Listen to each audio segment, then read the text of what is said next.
Welcome to OBM Unscripted, where the systems get sassy, tech tantrums are tamed, and real talk rules the mic. We're your hosts. I'm Christy Beard, your go-to strategist and business coach. I'm Muneeba Brooks, your operations and tech whisperer. And I'm Layna Maye, the guru of systems and workflow magic. We're all accredited OBMs, and we have seen it all. If you've ever wanted to scream into a client brief, cry over Zapier, or Google, "Can I invoice for emotional labor?" you're in the right place. This is your space for behind-the-scenes stories, hot takes, and community vibes for OBMs, VAs, and online service bosses.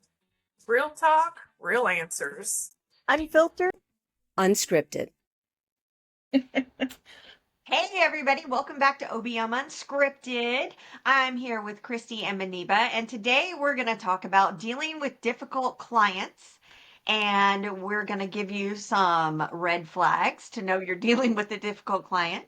We're going to teach you how to maybe set some boundaries and give you a little tips when you are dealing with a difficult client that you can't quite let go of. So Christy, I'm going to start with you. When do you know a client is a red flag? Oh, wow. So I would say, I don't know. That's a hard one because, that with the online space, it's hard. I could tell you in person, you can tell immediately because there's body language, but you can't really do the same with the online space. So, I would say if you continue to do work for them and there's a lot of pushback, then you might want to have a discussion and say, I realize that there's a lot of back and forth on this project. And so maybe we need to go back and look at the scope and look at the expectations and make sure that I fully understand what it is that you want. But then on the flip side of that, there are clients that in the discovery calls, they're great. And you think, okay, this is going to work. And then you start working with them and it's not the case. And so at that point, it's hard to backtrack. So I think that's part of one of the reasons and we've talked about this, but it's part of one of the reasons that I've employed the personality test in my initial contact with people, because it allows me to know how I need to adjust for the client. And then, there's only so much adjusting though that you can do before it's just not a good fit. And I think knowing that as early as possible is the most important thing. Yeah, Muneeba, I know you've had some red flag clients before. Talk about those a little bit. I think blatant red flags that I've identified now through discovery calls, if someone's like, "I just need a unicorn." Okay, dude. That means you don't know what you want and you want me to fix everything, but you're going to be throwing things at me left, right, and center because you don't know the organization. And if you want a unicorn, you're probably already in the mindset that I'm going to fix it all for you. And with my current scoping and the way I do business, that does not fit with my business model. It does fit with other service providers, and sometimes they're happy being in that role. But for me, that's a red flag, and that's not something I want to do. It's like when people are looking for jobs and they're like, "We're a family here." And then you're like, "Oh, Yeah. No. I don't need you to be a family. I've got a family and we're good. Like, you're just paying me." Okay. So it's kind of like one of those things. And I think,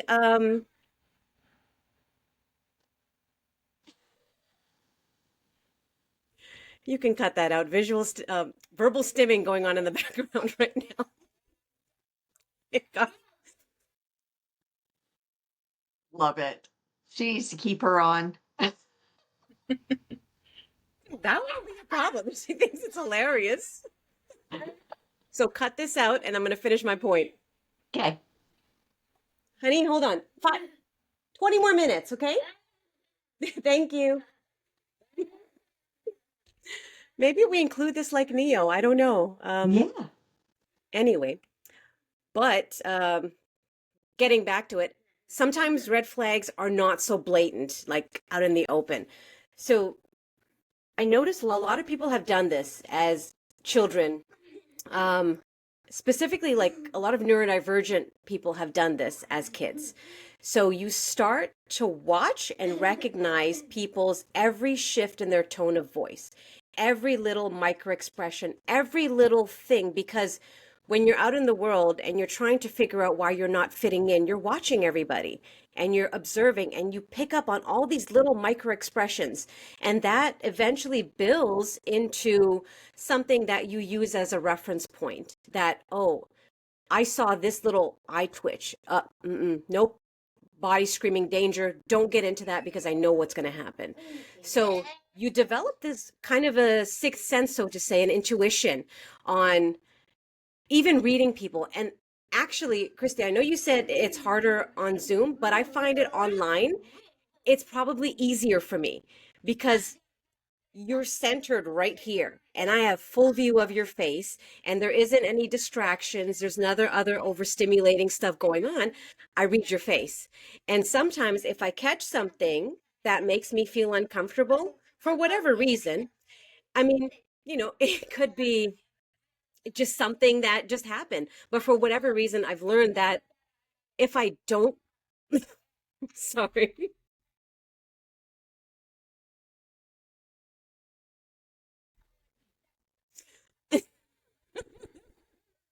We're off the chain today.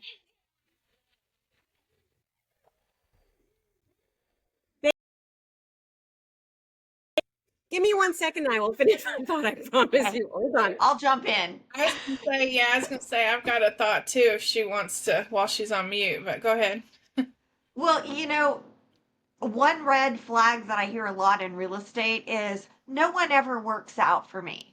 And that tells me the common denominator right there is the agent because they don't have a system or structure in place.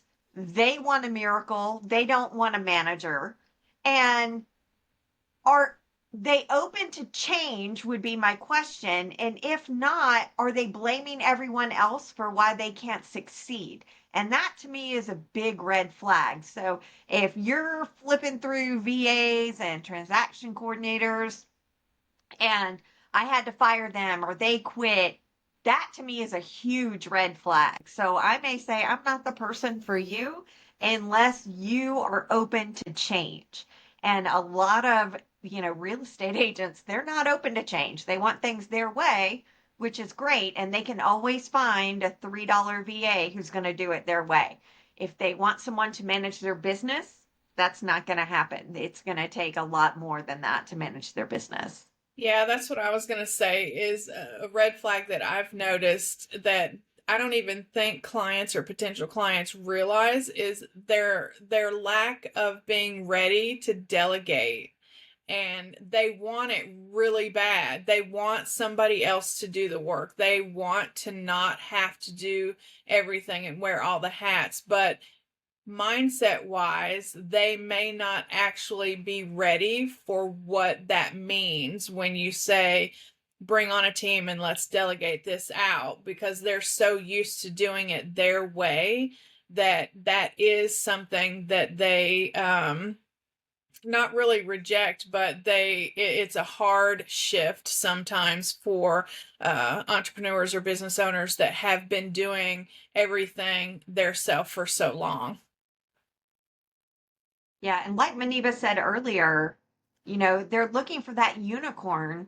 And to me, if they can't tell me at least a 90-day vision for what they're wanting to hire me for, then I'm not a good fit for them. Because what I do is I take their vision and then I manage that vision.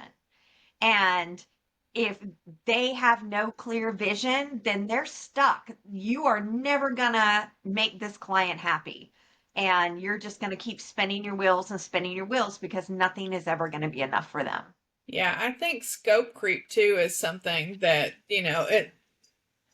scope creep, just it's when they keep saying, oh, can you do this? Or since you're already doing this, can we add that? And, it's just this once, or, one more thing. And I think that's also a red flag when they don't understand when we commit and we're contracted to a specific scope of work. That's what we do. And if they want to keep adding things to it, that's fine, but that needs to be a contract renegotiation at that point. And I've had to do that right in the middle of projects where I'm like, I'm happy to do that, but we need to revisit the contract because this now entails several other things that we have not discussed yet, and the time that it takes, or the other credentials that may be required. So yeah, that scope creep is definitely one as well. I think that's probably a good future discussion to have is about scope creep and issues that pop up there. Because sometimes you could have an amazing relationship with someone, or you love them as a person, and you like to work with them, but when that issue of scope creep presents itself, it sometimes can fracture the relationship. So I won't get too much into that because I feel like that's a separate conversation we should have outside of this one as far as red flags. But I do want to say, like, in that same line, I have worked with clients that I really adored as people. I mean, personality was great. If we weren't in a working relationship, we could be great friends and everything would be okay. But sometimes it's like they need more of a therapist and less of an OBM, because when you start becoming their emotional support person, that adds a lot of pressure to the work dynamic. I mean, one client was like, "You're the only one keeping my business together," and my VA brain was like, oh, that's great. But my OBM brain was like, oh my God, did I just become a hostage in this relationship? Like, what the heck just happened? And, so it starts to feel there's a duality to it where you could really, really like the person, but then you kind of have to separate the work out of it and say, okay, for what I'm offering, is this within scope, and then we kind of go from there. And then having to set those boundaries with that client will really determine your future interaction with them, because sometimes it could just blow apart because they're like, oh, you just want more money, where you're like, well, no, this is going to require an extra 50 hours of my time, so we need to renegotiate. So I think it's not always that red flag means client bad. It could just mean that, maybe you're not the right fit for this client, or the client isn't the right fit for you, whichever way you want to look at it. Maybe if they partnered with somebody else, their dynamic might be different and they may get further along in what they're trying to accomplish. So yeah, that's my thought. Yeah, I think you touched on a good point as far as like just payments and that sort of thing. Sometimes they have like delayed payments, or they still want you to do the work, but they haven't paid you yet. And then all we're doing is getting behind on the work because we're service based. So we get payment, then we do the service. And sometimes that's a hard thing for clients to understand. Yeah. I think you touched on it, Muneeba, is that scope is a weapon. That is your boundary wall. That here is what I promised you, and now you're asking me to do X, Y, and Z. Do we need to renegotiate the contract, or do we need to make this a secondary contract once this project is finished? Because yes, that is a whole nother topic, but it's also a really good weapon to have in your arsenal when you need to set up your boundaries with clients. So let's talk about boundaries with clients, because I know Christy and Muneeba, you both have had to enforce those at different times. So tell us about a time where you have enforced your boundary and it cost you a client. Oh, I've got one. This was actually, thankfully, I could say that now. It didn't feel like it at the time. Was a discovery call with a client that I was so excited to work with, because this client was, amazing. Checked all my boxes of what an ideal client would be, very knowledgeable, great in their industry. And the discovery call honestly went off without a hitch, and it was great.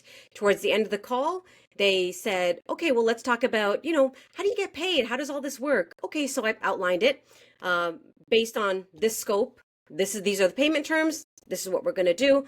I'll send you the information once I receive the initial payment per payment terms. Let's get started because I've got ideas. I'm ready to fix this system for you. Yeah, great. Everything's okay. All right. So I go ahead, draft the paperwork, do the contract, send the first invoice, and crickets. And nothing. And I hear nothing. And then it's like, okay, so I did the check-in. Hey, just wanted to check in with you. Ready to get started on everything. And the client had actually given over credentials and everything, and they were ready to go. But I'm like, no, but I need you to do this first. We've got to sign the contract first. I do need the initial retainer, and then we can move forward. Nothing. Crickets. And I did schedule a call, a follow-up kickoff call, which was a week after the discovery call. So time for the kickoff call came, and I was like, hey, client, just to remind you, we have our kickoff call scheduled. This is due. Let's move forward because I'm really looking forward to getting this started. Nothing. Week, and then it was nothing went by, and then the client had reached out again saying, oh yeah, I know we had that call scheduled, but I think it's better we just don't do anything because, we haven't even moved forward. We haven't moved the needle forward. And I was so confused. I was like, what? So I had to step back for a second. And Layna, that's when I reached out to you. I'm like, okay, what? Did I do something wrong? And me and my, the way I get in my head about things, I use an AI transcription note taker in all of my meetings because I do refer back to them. So I went back in there and I looked at it. I was like, did I not mention that this has to be in place before no, I did. Okay. And then I had sent the contract over, and the client actually came back about the contract, picking out different things that they wanted to renegotiate. Great. Okay. So now I'm thinking, clients read the contract. So we talked about it in the call. Clients read the contract. We just need the invoice to be paid with the initial retainer and I can get started. And I was going back over and stressing and looking at it. And I was like, Layna, did I say something wrong? And Layna's like, okay, you need to just chill. Okay. Sometimes this stuff happens, but in Layna's sassy way. But, eventually the client did reach out and was like, yeah, we need to have a discussion about realignment on this, and use some corporate jargon. And I was just like, oh my God. So I sat on that for overnight, and then I wrote an email and I ran it by Layna, and I'm like, am I being petty? And she was like, touch. I was like, okay. Went back and redid some of that stuff and did it again. Layna's like, nope, that's good. It's professional. It's not anything. I'm not saying anything out of turn. So I sent the email basically saying, hey, I get that you want to reevaluate this partnership. Great with me. But as discussed on our call, as outlined in the contract, work was not going to start without the initial retainer payment. That is super, super important. And I was like, but in that same email, I was like, at this time, I feel like I need to close off this relationship. And I closed the loop, and I was like, because I already understand your needs, I do have people that I can refer to you to step right in and continue the work. If you're interested, please let me know. And I got a one-liner email saying, yeah, it looks like we both didn't understand the terms, but I'm happy ending this. And I was like, you know what? I dodged a bullet. This is great. So even though I saw those red flags and my initial gut instinct was like, oh, let's bend over backwards and just start working without the retainer payment. No. Because I was like, no, today is a new day. And this is what I do for every other client that I onboard. I need to have that initial retainer payment so I know you're committed. And I know this is something you want to move forward with. And it's not like I'm asking you something that's outside of industry norms. Most OBMs and VAs will require some kind of retainer. Not saying pay 100% of the thing up front. Pay a little bit. And then you can have a structured payment plan. Or some OBMs do require 100% up front. and that's great. But I know that during my time as a VA, when you do the work and then you send your invoice and that doesn't get paid, now you've invested all of this time into finishing the client's work. And yeah, I'll get to that invoice. And sometimes that invoice doesn't get paid. And when you're in a position where this is your sole source of income, you also need some guarantees, which is why you structure your contracts and everything the way that you do. So that was my red flag story. Christy, what about yours? Nothing quite so fun. Mine was more on just like the boundaries of communication. And I guess some clients assume that if you work from home, you're available 24/7. And that's so not the case. And I have office hours just like any other business owner. And I observe those and I do it for their sake, but also for mine. And so, and I don't have a lot of work related things on my phone for that reason. So if they text or Vox me or Slack or whatever, I see it and I will respond to it the next business day if it's outside of my business hours. So I think that has been probably the most red flag problem that I have had, but I love policies and I have mine posted, and when I get a new client, I send them what I call a welcome pack, and it has all of that info in there, and if questions arise, I literally will resend them that link, and if you have any questions, feel free to ask me. But this is what I do in this case, and this is what I do here. And payments are definitely always due up front because it's something I can't take back. And my name is on it. And I want to make sure that they're happy, but I would hope they would want to make sure that they paid for the job that transpired. So yeah, I always get payment up front or there's no services rendered. And I agree with you, Muneeba. I think that is a industry standard, especially in the online space. And to ask somebody to do it outside of that, where you really don't know who that person is, either one of you, I mean, they don't know me, I don't know them.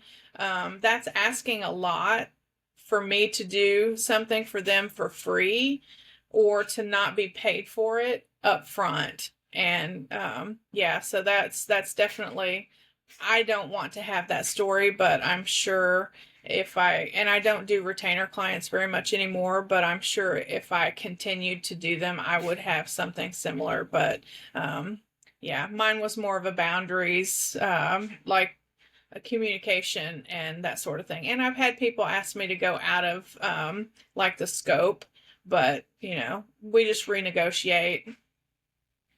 Yeah. Muneeba, you brought up something that I think is real important. If you do have to let go of a client, doing it with grace and not being petty and not, kind of stabbing them a little bit and turning the knife, even though that's the way you feel, maintaining that professionalism and saying, I don't think we're a good fit. Once you got out your anger, in your first email, then you were able to go back the next day and go, okay, yeah, here's just the facts and we need to let this go. So what are some good strategies that other OBMs can use to bow out with grace to get out of a contract? My number one suggestion, Layna, and you just put a spotlight on it, is pause. Always take a pause, whether it's an hour. If you notice that you've read an email, or something has just happened that's completely thrown off all your alarm bells, stop, take a walk, get out of the space, clear your head. If it's like a big thing, sleep on it. Like, there is no urgency to deal with this right this second. You can stop. stop, stop, stop, because that's going to help you process exactly what happened. It's going to get you out of your fight or flight brain that's activated right now. It's going to put you in a more rational place of thinking. Then you can look at this and come back and say, okay, what are we really looking at here? If you need to reach out to someone to just bounce ideas off of, you have the space to do that. But making sure you implement a pause is very, very important. And it's a skill that you can learn, because I know sometimes people, we just want to jump in, and because your fight brain's switched on and raring to go, and you just want to get in there and fix it or set your boundaries. And, I'm not going to be treated like that, or, whatever the perception is in your brain at that moment. But learning that pause is probably your number one weapon in a situation like that. Yeah, I would 100% agree with you, Muneeba. Especially if all of your bells are going off, sleep on it and take a day or two, because you definitely don't want to respond in that mental space that you're in. Excuse me. And then they will pick up on that in your correspondence or in the content of whatever you write. And or if you decide to jump on a call, hey, what are you talking about? Let's jump on a Zoom call. No. Don't do that.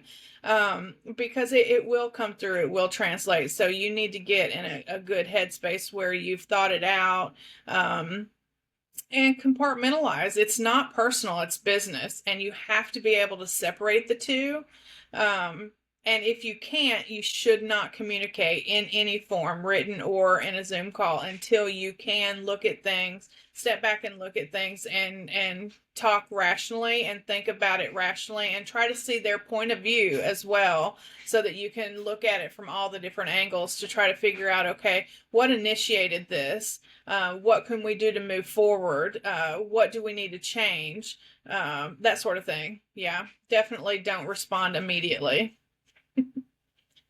So, Christy, you touched on something, and I think this is a great way to kind of wrap up this episode. If you are dealing with a red flag client and you don't want to bow out, then what is the best way, when you are getting all the bells, to check in with that client to get the elephant in the room taken care of?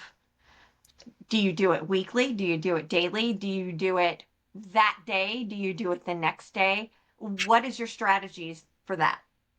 I would say, honestly, I would just reach out to the client when I'm thinking rationally. I've compartmentalized, and I am able to communicate where it's just business, not personal. And just let them know, I've noticed this, and, we've went off scope over here, or I've noticed that, payments have been delayed, and, we probably should discuss that, because when payments are delayed, services are delayed, and I want to keep you on track.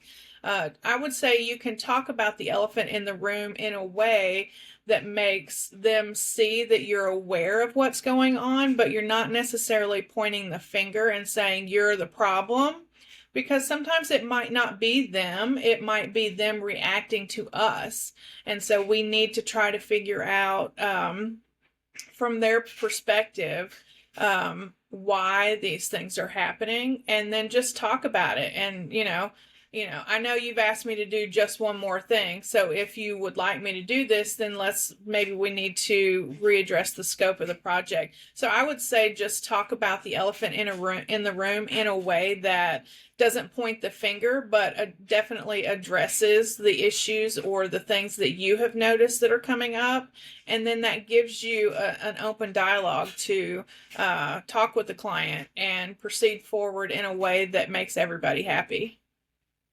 I think for me, when I encounter those situations where it's like a scope creep or a focus shift, I don't necessarily always jump to, oh, well, let's go back and revise the scope. I'll usually step back and say, okay, so we've got XYZ on the docket. What would you like me to remove to now focus on this? Yeah. Because when I scope something out, I allocate it based on my capacity. And I don't always have the capacity to now take on this thing and just do the one thing. I can flip the one thing out. And so if we want to focus on something else, we can do that, but something's got to drop because I've allocated, when I scope this out and you've paid me the initial payment, I have now allocated that time in my calendar to be able to provide you this service. So the time is there, but do you want to flip that out or not? Or something's got to drop because time is yours. It's there, but what are we going to focus on? And I kind of do it that way. So it feels, at least with the clients that I've had this conversation with, it feels a little bit more collaborative rather than I'm going back to the scope and I'm changing it. And it's like, okay, I do have a line in my scope that, we can verbally agree on changing things. So we don't have to pull out the paperwork, go back, sign, redo, because to me, that just feels super cumbersome. But that line is there in all of my contracts that, if we both verbally agree, I'll send like an email just to say yes. And then the client acknowledges, and that's now the thing that I can say, okay, well, based on the email, this is what I've done. So I try to make it as seamless as possible to pivot quickly. But yeah, that's kind of how I approach it, to be like, okay, so what are we dropping? I'm happy to help, but we got to drop something. Yeah, I have an amendment to my contract, so we don't have to redraw the whole contract up. I just add in the amendment to, okay, now we're going to do this. I still keep, for the most part, the same, like use the block of time, but the activity actually can change. Yeah. So, and I think having these crucial conversations, and helping us set our boundaries, because we obviously don't want to lose a client. We don't want a client out there bad mouthing us anywhere. We want to resolve the issue. And that's really where having the conversations come in. And there is a book out there called Crucial Conversations. It's a great book. I recommend anybody reading it if they have a hard time having these conversations running a business. But there are certain things that can go either way, even when you're using neutral language. Like, I don't offer this service as part of my role. Sometimes somebody can take that very bad. Well, I'm paying you to do XYZ. Yeah, but I do support you with XYZ, not ABC like you're asking, and that's outside of our scope. And then also just saying, hey, I don't provide this service, but would you like me to hire someone for you and do that legwork as an amendment to our scope? That's another way to have those conversations. So just kind of be aware. Crucial conversations happen all the time, and we've got to have them if we're going to be successful in what we do. And it's scary when you first start out. It does get easier as you move on, but I mean, sometimes even I get scared with somebody that I've been working with so well. It's just like, okay, I need to readjust my boundaries here.